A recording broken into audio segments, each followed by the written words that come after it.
Hello, possibility seekers. Welcome back. It's me. And I've got a great guest today, Jackie Joy. She's amazing. Let me tell you a little bit about her. She is an inspiring executive coach, consultant, and leadership mentor, currently serving as the Chief Strategy and Development Officer at The Perfect Plan.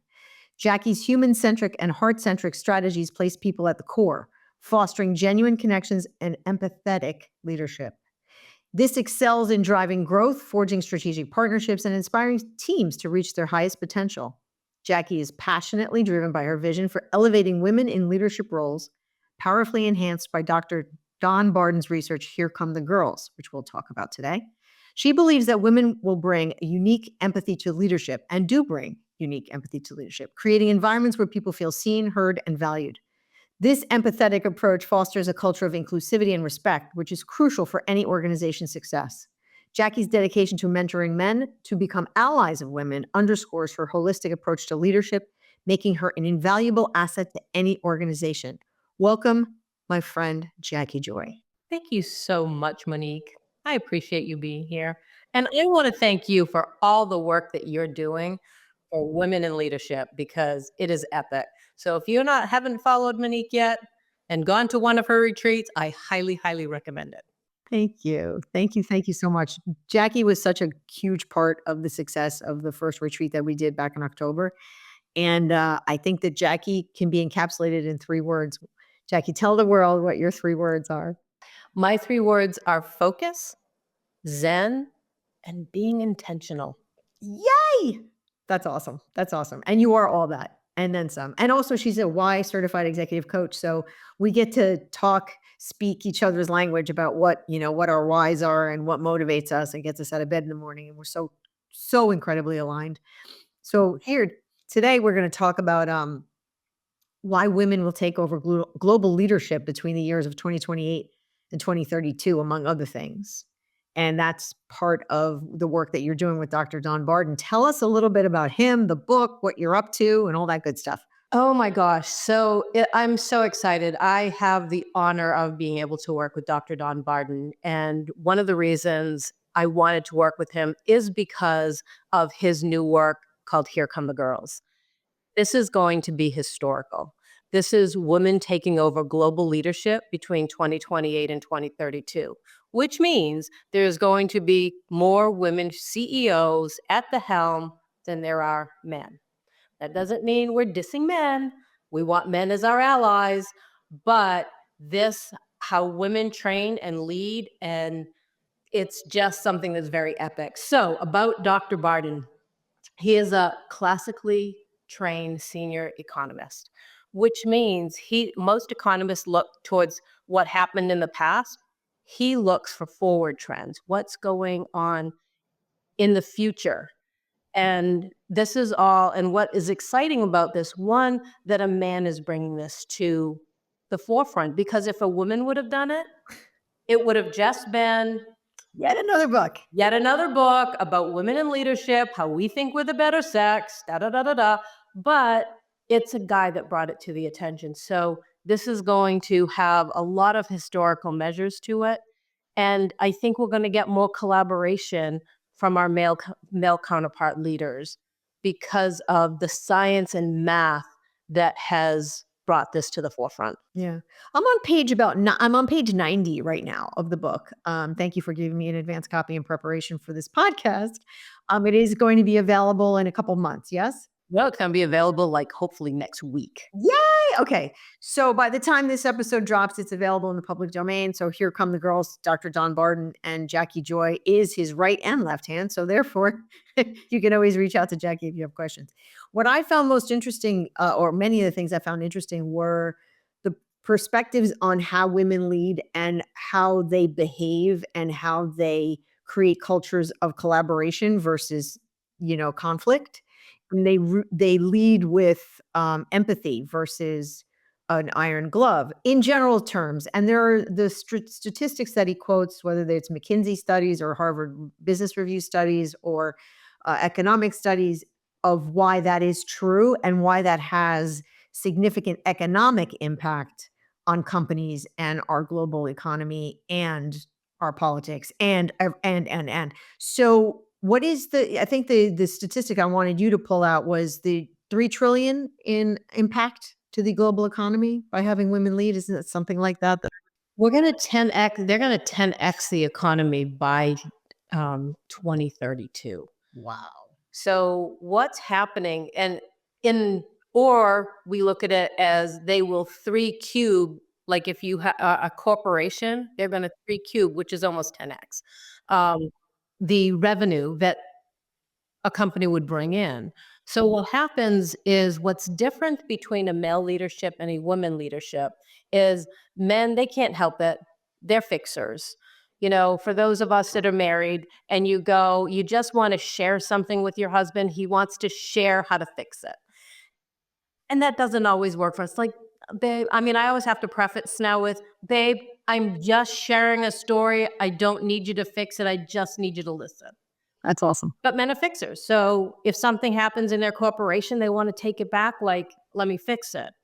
Women, we add some steps to the process. So the first thing that we do is we have sympathy for the situation. So if something bad happens, going, hey, we know you didn't want this to happen.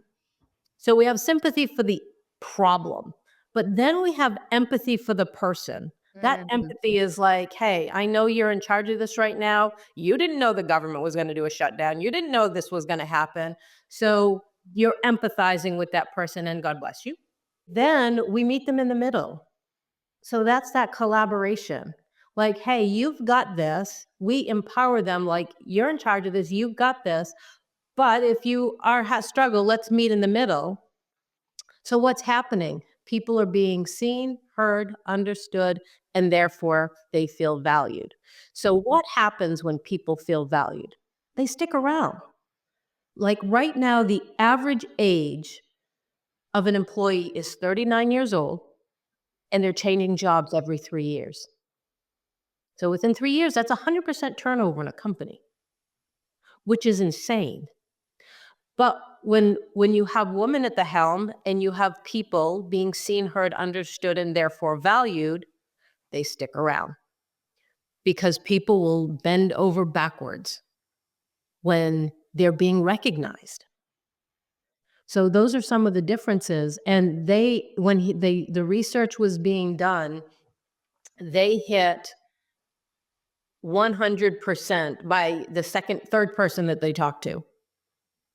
Of everyone started saying the same thing. So they found out it's just something women do. And the great thing is that men can be taught it. Interesting. Very interesting. Yeah. So the impact, the economic and turnover and training and business impact of reducing turnover, reducing churn, increasing joy, pardon the pun, and and the ability to have engaged employees is huge. Huge. It's going to save millions and millions of dollars for a corporation. So what is the plan for the book? What is the mission and vision of having this book out in the universe? So the mission is to be able to start highlighting the trends of what's going on, the unique ability of women in leadership, but also bringing in the allies of men. And that's one thing, and I'm huge on that because and I told you when we went to your event, I had always stayed away from women empowerment groups because they always dissed men. And I have an issue with that. So, but your group was nothing like that. It was so empowering for the women, but it was also highlighting men like, you know what? Because in every instance, you have a yin and yang, you have black and white, you have sun and moon. But where does the magic come in? The magic comes in with the collaboration of the two. That's the magic. And but people need to be trained how to do that. So the book in your mind is a training tool to begin the journey of collaboration on a level that's not been seen before. with the information that women have this sort of secret sauce that hasn't been exploited. And pardon the word exploited, but it needs to be sort of brought forth and used in a positive way. Am I kind of encapsulating that properly? 100%. Because we have women in the past, and that's another thing that we don't want to do. We don't want to bring up all the negativity of what had happened in the past. Women had to go through a lot to try to get into the role of a CEO. Or get credit or buy a home or All of that, yes. But what we do want is to show gratitude for those that came before us. But as we move forward, this isn't going to be a light switch on, oh, now women are trained. People have to be trained for that. Just like our children need to be trained how to pick up their room. You need to train other human beings and not just men, women too, because some of us, like people my age, have been so ingrained to have to behave like men.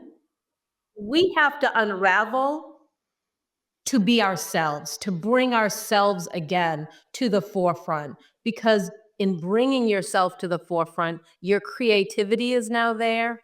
Everything, because no one is like you. When you come into a workplace, you bring so many different unique abilities.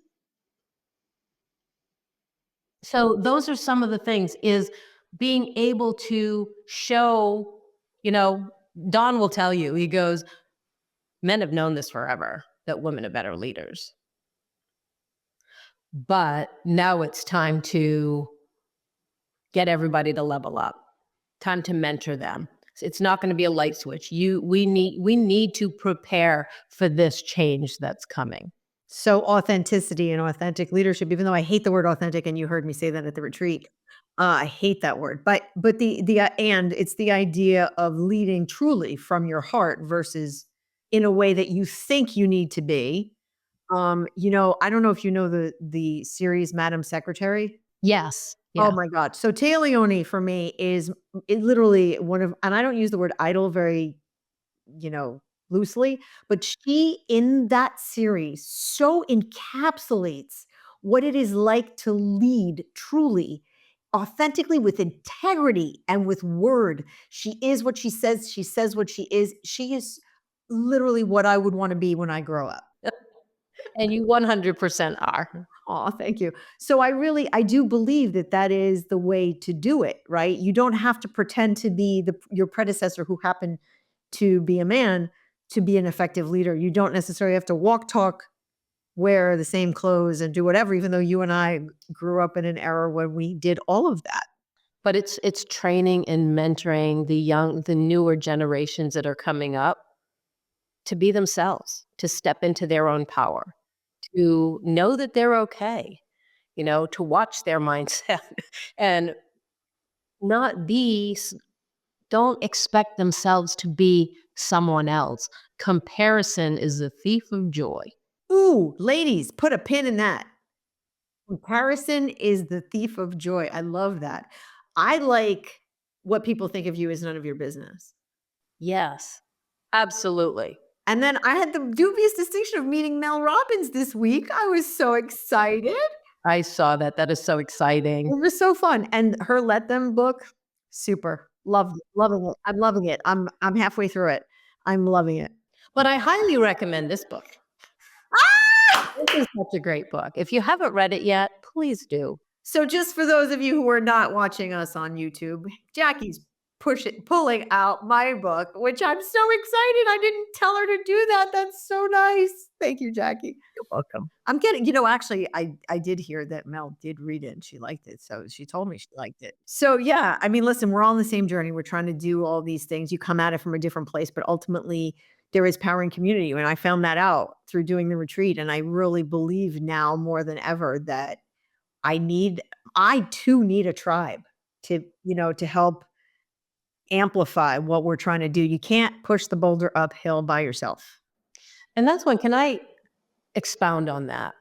Community is where it is at. People didn't realize how much they needed community until the pandemic.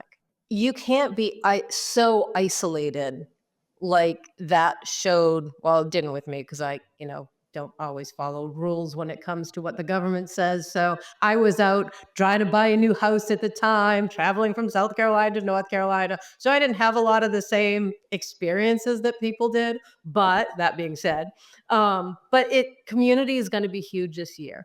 But you also need to watch out what kind of community you get involved in. You are a sum total of, thank you, Jim Rohn, you are a sum total of the 5 people you surround yourself with. And if you are the smartest person in the room, find another room.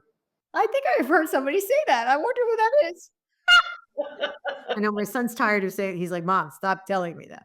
Well, listen, and then I wouldn't have to repeat it. Exactly. No, I think you're absolutely right. I think it's the power of community if it's the right community, because you can whip yourselves up into a frenzy too and be very negative, to your point earlier. If it's supportive and inclusive and full of the right intention and has integrity around its mission and vision, then it's the right community. So, yeah, I think that I'm excited about building ours. I got 2 more members. I think we're up to 7 now. Can you imagine? 7 out of 12. That's pretty great. So at some point, you guys that are listening, I will be launching a Monique's Mafia, as my friends and community have renamed it as Monique's Mafia, aka the community that we have chosen to surround ourselves with, which are women that are up to something. So based on the work that you're doing with Don, and how do you think this message and this book are going to be received? Well, like everything in life, you're going to have some people. So far, we've had such a great, great reception from it. People are loving the message. We've had a couple going, I don't know, like the name. I'm like, I love the name because what do we call guys that have been in the CEO position? They call them the old boys club. Well, here comes the girls. When we're doing any kind of mentoring or if you've done any kind of therapy at all, they talk about talking to your inner girl, that inner child. So here comes the girls. We're coming out. We don't say, "Hey, we're going on a women's weekend." We're going on a girls' treat. We're going out with the girls. So here come the girls.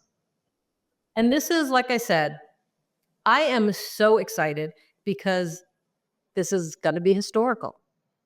Women taking over global leadership, women being able to put their creativity to work and not being held back for everything that all the experiences that we have, because how we experience life is completely different than how a man experiences life.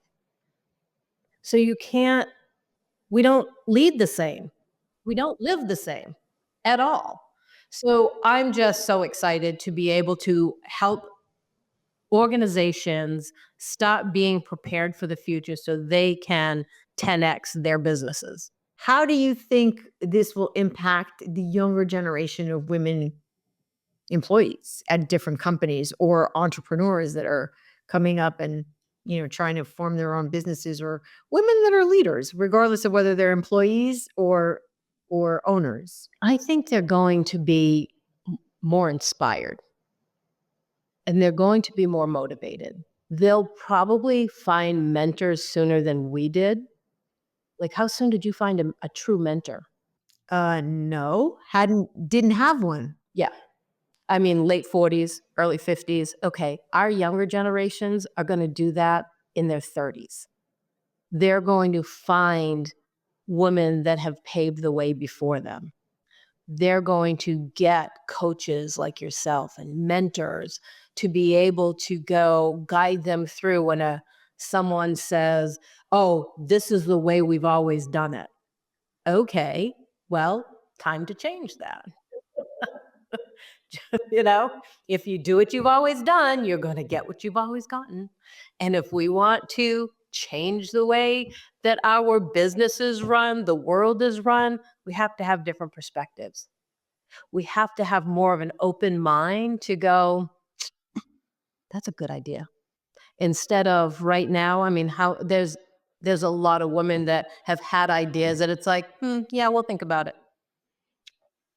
And then a couple months down the line, they change it, but it was because so and so recommended it. I think that will all change. I don't think the younger generation will be as skeptical as our generation is because we've had to pave the way, you know? And even, I mean, women started in the 1950s to pave the way for us. So this has been a long, long, long time coming. I think they're going to get more involved. I think they're going to be a little bit impatient. Hurry up, I want it now. Could you imagine? Like we wanted it now a long time ago too, but it takes time. So those are the different things that I think that are going to affect the younger generation. I think they're going to be better off because they're going to have mentors that read Here Come the Girls, and there's action steps in it. There's action items. So it's not just oh, this is a nice read. This is hey, here are some of the steps that you can start taking today, because we do need to prep the younger generation. That's one of the things that we're doing. Even Leadership Now is Dr. Barden has gone into the Wharton School of Business, gone into Oxford and spoken to these younger generations, not only of females, but the males that want to be leaders. So they learn how to work in collaboration instead of fighting against one another, that there's that more of that collaborative approach. So it's training both sides. That's awesome. So if you were looking to partner with or work with, let's say, the kinds of clients that you're looking to work with, what does that look like for you so we can help you? We go in we have like several different models that we're working on. If people want to hire Dawn for a conference, keynote speaking, we do leadership training, but we're bringing something unique to the table. Both Don was 25 years on Wall Street as a financial advisor. He was the first $1 billion $1 billion producer on Wall Street. And I was in the health insurance space. So we're actually going in and teaching clients to go, hey, you have an impact item that's been sitting right in front of you all this time, but we can make it better. And that's their health insurance plans. So instead of calling it benefits, we're going to call it gratitude plans, because no one benefits. Insurance was made to bring you back to whole. No one benefits. So, but the company is grateful for you. And that's why they offer you insurance. Insurance was originally made to retain good employees. And we need to bring it back to that. Most people still don't understand what they get in their insurances. So instead of, by putting us as agent of record, we're bringing leadership training and keynote speaking, and some instances at no charge to the company, because we're working with their insurance. So we have several different ways that we work with clients to be able to make an impact and make it quickly.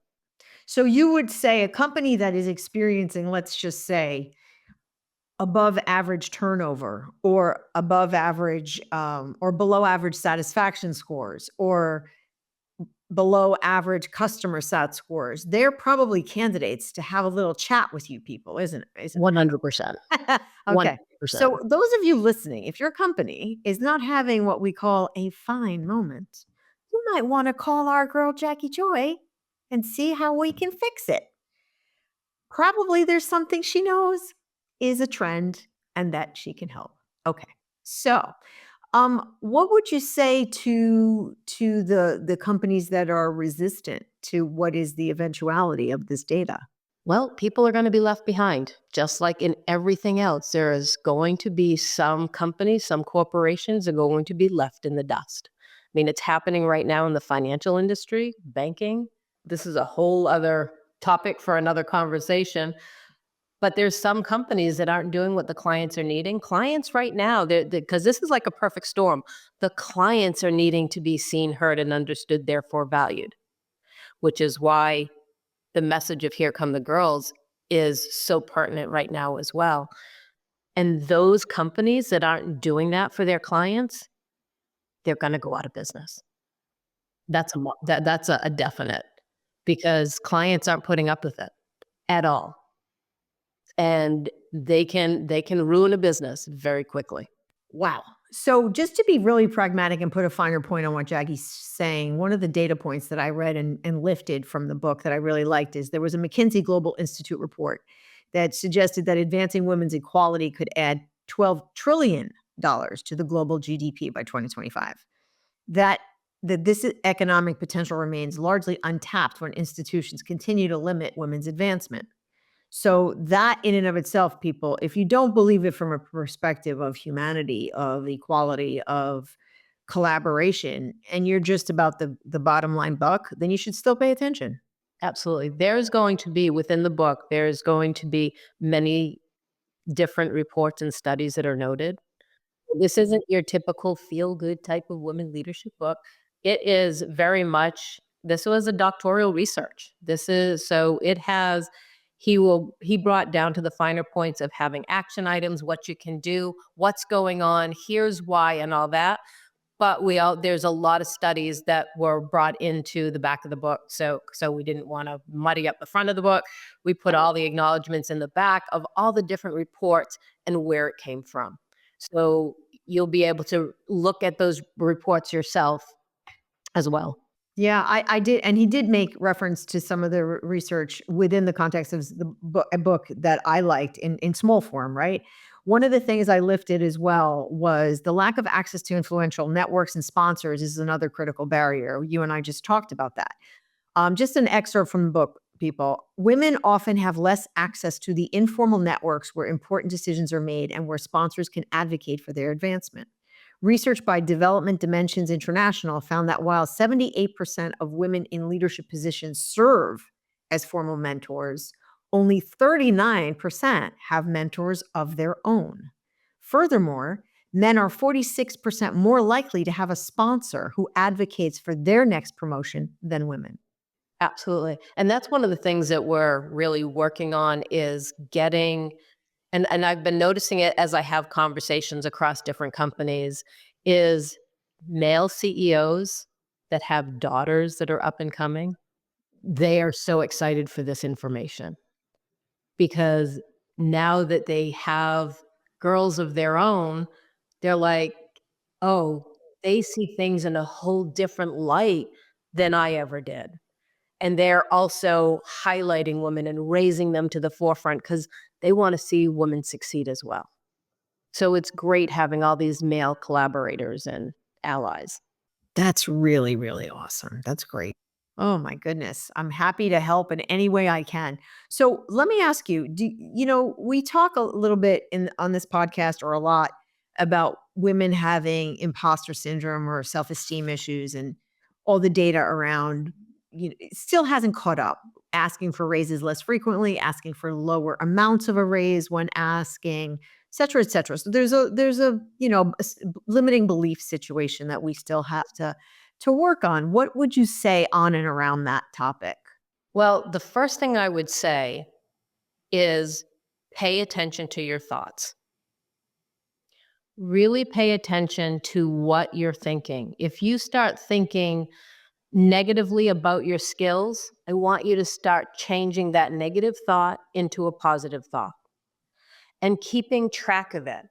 One thing I used to do, and I still do actually, because we all have those days that we just don't feel like, it's just me. How important am I? I have a Word document that has positive things my clients have shared about me. So when I'm having one of those days that I don't feel like I'm worth a damn, because I'll have to swear. It's just in I don't cut the 4-letter words out of the podcast, so go right ahead. perfect. It changes your whole mindset. It changes your thoughts. So when you can't muster up the thoughts of thinking incredible about yourself, then bring that Word document up and going, you know what, I'm having one of those days. So when you start reading positive things about yourself that others have written, you have no choice but to raise your vibration. So those are two things that I would do. And seek mentorships. Get into communities like Monique is putting together. Build that support system around yourself. And like Monique said earlier, what other people think, even yourself sometimes, is none of your business. We all have our own unique ability. We all bring something incredible to the table. We're not junk. We are important in the body that we sit in, and enjoy to love yourself. That's what I would say to a younger person. Yeah, I would say that too. So, there's a whole there's a whole passage in my book that talks about the little voice inside your head. 2 other that I talk about LeBron James and his positive thinking and psychology, which if you read the book, you'll get it. The other thing that I would throw out there is, if you're gonna have a little voice inside your head, name her. And my name, my little voice inside my head is Monica. And so when Monica rears her ugly head, I listen to the 5-year-old self that she is for about 5 seconds. I tell her I've got this, and then I dismiss her. And then the other last thing that I'd like to share, which I just picked up recently, was I can't. Whatever it is that you can't, fill in the blanks, whatever you say you can't. I can't ride this bike. I can't stay on this regimen. I can't do this. Add the word yet to the end of your sentence. Just add yet. By just doing that, you're in a state of it doesn't mean you never will. It just means that right in that moment, you're having a little trouble with that thing, but you will master it. Okay. Next question. What is the best career advice you ever got? To always show up as yourself and never stop learning. So, me being a mastery person, that second part was not an issue. But sometimes it's an issue of overlearning, but not underlearning. But showing up as yourself. Like when I was a young girl, probably like 8, I was afraid of authority figures. Really? I really was. And you would never know it today. But my father goes, because my father was my greatest mentor. Love him, miss him dearly. Um, but he would, and we learned that too. And he would, and it was so simple. He goes, everyone eats cereal the same way. They all go to the bathroom the same way. They all put their pants on the same way, one leg at a time, blah, blah, blah. Of course, then I did like a complete change. And then I question authority all the time. And it's okay to do that. If you have a question, ask. Right. That's what I was just going to say. Depends on how you ask. You can't be some, snotty little brat asking, but you can be, saying, what, I was just curious. You mentioned this. How did you mean that?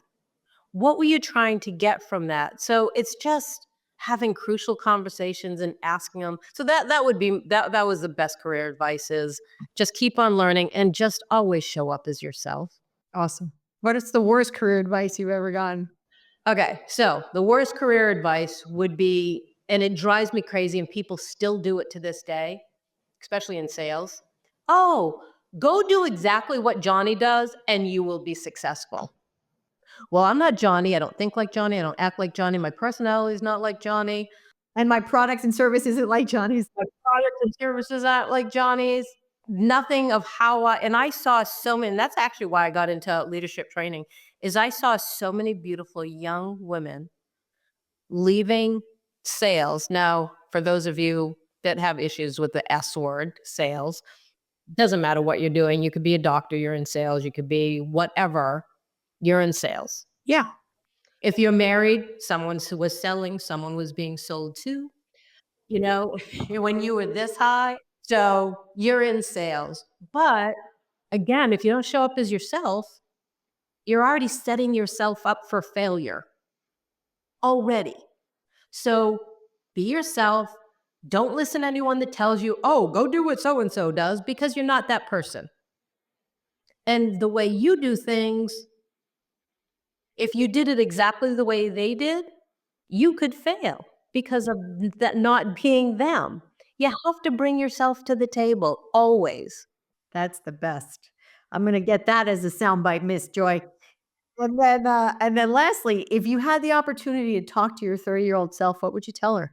I would say to, like, I'm a contribute, so I already contribute to other people. Always, always. It's just in breath. But it's more than that, is being there for the growth of others. Always paying forward. I hear all the time, and I actually learned this from Don's first book. It's called The Perfect Plan, and it's what the elite 1% do differently. So, which is another epic book. But when you show up as yourself, when you are involved in the growth of others, one, it empowers you more, but it also puts them in a better place than you left them. And that's always been like, even when I was in the health insurance space, that was my motto. No matter who I meet, even if it was someone that really wasn't my ideal client, I was always going to put them in a better place than I left them. And sometimes it's just as simple as saying hello. Because sometimes people don't get a smile or a hug or anything like that in their life. And people need that. People need community. They need each other. So I would probably, I've seen too many people that are a little bit too self-absorbed.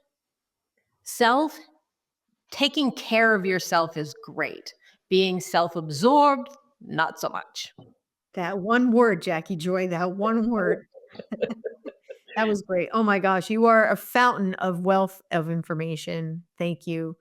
The gratitude that you exude, the energy, the positivity, and clearly you're going to make some shit happen. Thank you. I can feel it from the depths of my soul that I was prepped my entire life for doing this today and this message and this mission. It's obvious. So, very excited for you, with you, and I'm right there by your side. Thank you, Jackie Joy. Possibility seekers, please let us know what you thought of this episode. Drop a comment. And for God's sake, make sure you subscribe to the podcast. And can I add another and? Yes. And for anyone that orders, Here Come the Girls is going to be available on Amazon, I'm believing early next week.